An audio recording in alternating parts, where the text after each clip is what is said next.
Bonsoir Sonia. Bonsoir Raphaël, bonsoir à tous. Et au menu ce soir? Au menu ce soir, le Sénégal, ce sera dans moins d'une heure maintenant l'arrivée de Barack Obama à Dakar. Nelson Mandela, toujours dans un état critique. Et puis le Mali. Paris a fait le point sur son engagement militaire. Je recevrai le spécialiste des questions de sécurité, Emmanuel Dupuis. Et Barack Obama donc s'apprête à effectuer sa première visite sur le continent africain par un pays francophone. Oui, l'avion présidentiel américain Air Force One se posera à 20h30 heure locale à l'aéroport Léopold Sédar Senghor au nord-ouest de Dakar. Nous retrouvons notre correspondante Tatiana Mosso sur un toit de la capitale sénégalaise d'où vous verrez Tatiana le cortège passer. Quel sera le comité d'accueil et les premières heures de cette visite du président américain ?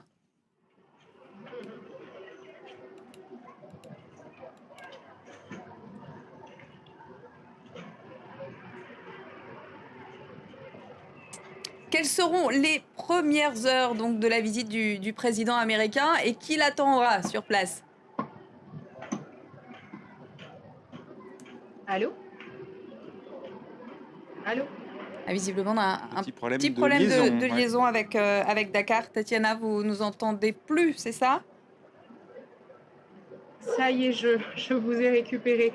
Donc oui, dans moins d'une heure, normalement, l'avion du président américain devrait atterrir sur le tarmac de l'aéroport Léopold Sédar Senghor. On sait pour l'instant que tous les autres avions ont été interdits d'atterrir sur le tarmac. On attend.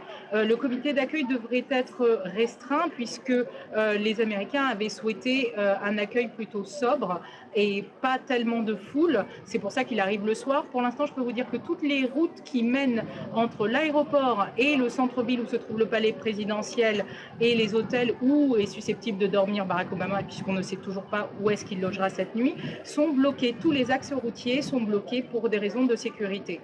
Et il y a déjà une petite polémique naissante sur sa visite de l'île aux esclaves, Gorée.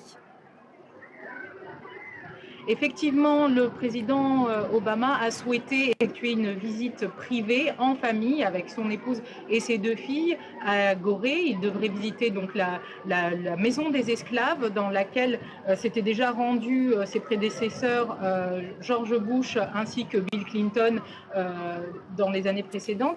Il semblerait que les préparatifs aient été plus ou moins houleux puisque les habitants que nous avons rencontrés aujourd'hui sur l'île de Gorée se plaignaient d'avoir été parqués, on leur a demandé d'évacuer les lieux le jour où Barack Obama sera présent, c'est-à-dire demain après-midi. Pour l'instant, ça a été mal perçu par les jeunes, notamment. Il y a eu quelques affrontements avec la police la semaine dernière, mais ça commençait à rentrer dans l'ordre et on attend de voir si le dispositif de sécurité qui se mettait en place déjà ce matin gérera cette population qui est très contente de recevoir le président américain, mais à la fois reste frustrée puisque les mesures de sécurité mises en place les empêchera d'approcher le président de plus près. Merci Tatiana Mosso à Dakar qui brise déjà des sirènes et des gyrophares à l'approche donc de la visite, de l'arrivée de Barack Obama sur place. Cette première grande tournée africaine du président américain vise aussi pour la Maison-Blanche à rattraper le temps perdu. Ça, c'est important. Oui, et le temps perdu d'ailleurs par rapport à qui? Et on peut peut-être le voir d'ailleurs dans le parcours qu'il a choisi. Hein, oui. On le verra dans le parcours qu'il a choisi, mais surtout la démonstration est très simple. Regardez ces cartes, ce sont les voyages du président Obama en Afrique. Jusqu'à aujourd'hui, Ghana, Égypte et cette semaine Sénégal, Tanzanie et Afrique du Sud. Ça fait 5 pays, il est au début de son deuxième mandat. À titre de comparaison, Hu Jintao, l'ancien président chinois, qui a laissé le pouvoir en mars, a visité 18 pays africains au cours de ses 2 mandats. Le nouveau président chinois Xi Jinping en a déjà vu 2 de plus. On comprend mieux pourquoi Raphaël, la Maison-Blanche, parle de rattraper le temps perdu. Finalement, la Chine inonde de ses produits le marché africain. C'est vrai, dans tous les secteurs, exemple notamment avec le milieu de la mode. Et difficile de trouver à Dakar un tissu qui ne soit pas chinois. Voyons donc quelles sont les attentes des entrepreneurs sénégalais à travers ce prisme de la mode. Nous sommes rendus dans un atelier de confection de la capitale. Sadia Gay peut être fière. Cette jeune chef d'entreprise a lancé il y a quelques années sa propre ligne de vêtements, confectionnés dans cet atelier, puis exportés vers les États-Unis. Et si ces modèles peuvent être portés outre-Atlantique, c'est grâce à la loi AGOA, un accord qui facilite les exportations africaines vers les États-Unis mais qui exige surtout une haute qualité des produits. Un objectif difficilement atteignable car la matière première arrive essentiellement de Chine. Actuellement, ici au Sénégal, personne ne pourra vous dire dans mon secteur qu'on n'utilise pas des produits venant de la Chine, puisque nous n'avons rien actuellement. Les usines qu'il y avait ici sont fermées. La Chine, justement. Depuis quelques années, le géant inonde les marchés africains de tissus, écrasant toute concurrence sur son passage. Après des décennies de mauvaises performances, l'Afrique abrite aujourd'hui les économies les plus dynamiques au monde.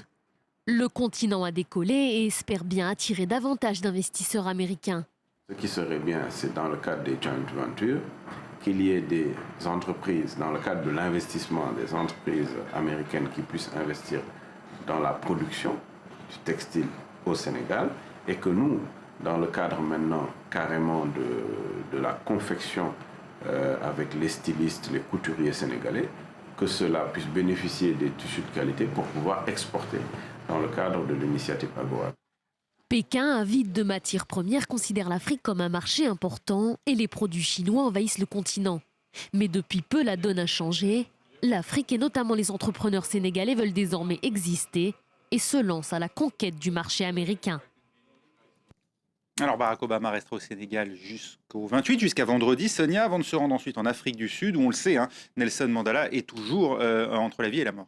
Et le président américain visitera avec sa famille la prison de Robben Island, où Mandela a été prisonnier pendant de longues années. Aujourd'hui, se sont succédés au chevet de l'ancien président sud-africain à Pretoria, sa famille, des proches. Hier soir, l'archevêque du Cap a prié pour le père de la nation et des petits-enfants, ont chanté des prières à Kounou, le village où Nelson Mandela a grandi.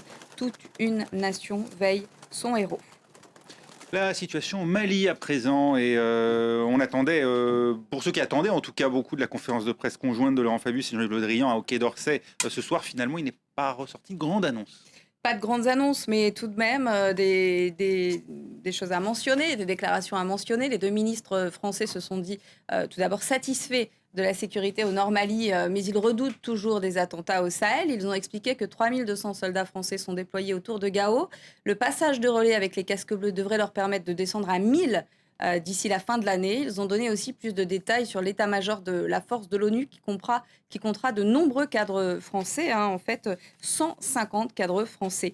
Bonsoir Emmanuel Dupuis. Bonsoir. Vous êtes spécialiste des questions de sécurité et on découvre donc à la suite de cette conférence de presse conjointe que les Français, qui sont déjà le plus gros contingent au Mali, vont continuer à être très présents sur place.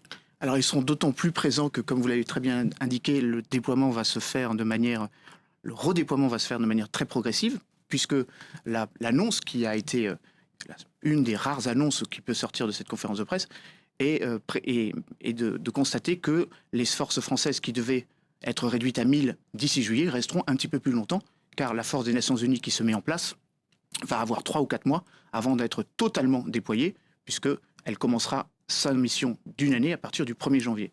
Au-delà des 150 cadres que vous évoquez, la France aura un poste important puisque le chef d'état-major de la MINUSMA sera un Français, à côté du général rwandais Bosco Kazura et à côté de son adjoint qui sera un général nigérian. Donc si Casque Bleu se déploie aussi vite aussi, c'est pour que la date des élections du 28 juillet au Mali soit tenable. Pourquoi faut-il aller si vite ?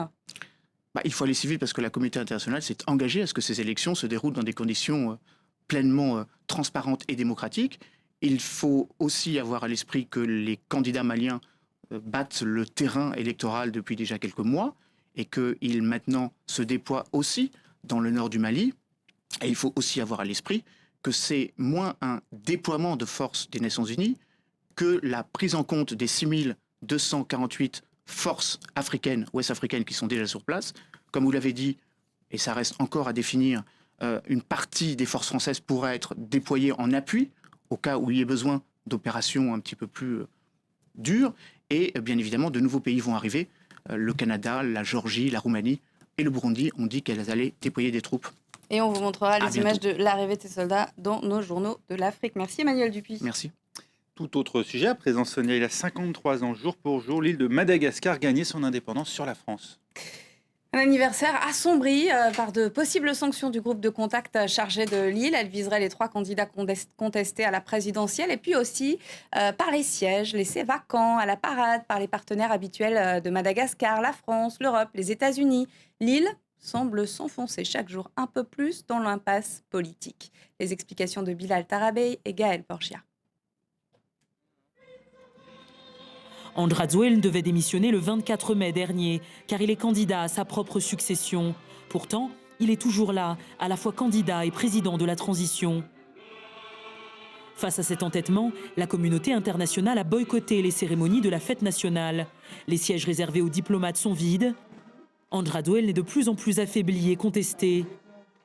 Mais il tient tête à la communauté internationale.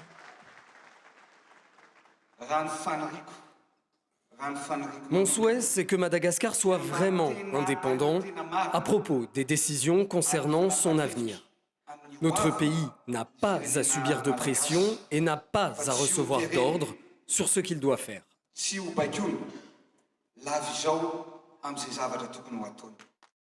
Plusieurs candidats à la présidentielle ont aussi décidé de boycotter les cérémonies. Selon eux, Andrade ne peut pas être à la fois candidat et président. Et je pense que tout le monde constate qu'il veut s'entêter, il veut en même temps avoir le beurre et l'argent du beurre, c'est-à-dire être en même temps président de transition et être candidat en même temps, ce qui n'est pas conforme du tout à la loi.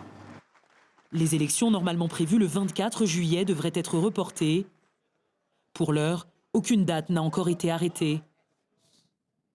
C'est ainsi que s'achève ce journal de l'Afrique. Merci Sonia, on vous retrouve dans une heure, dans la prochaine heure de Paris Direct.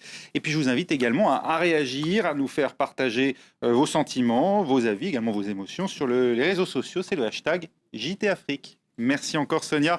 Restez avec nous dans un instant. C'est Aude Lecris qui prend la relève pour les 2 prochaines heures de Paris Direct, où il sera évidemment à nouveau question de l'arrivée de Barack Obama à Dakar. C'est dans un peu plus d'une demi-heure maintenant. Vous le vivrez en direct sur France 24. Restez avec nous.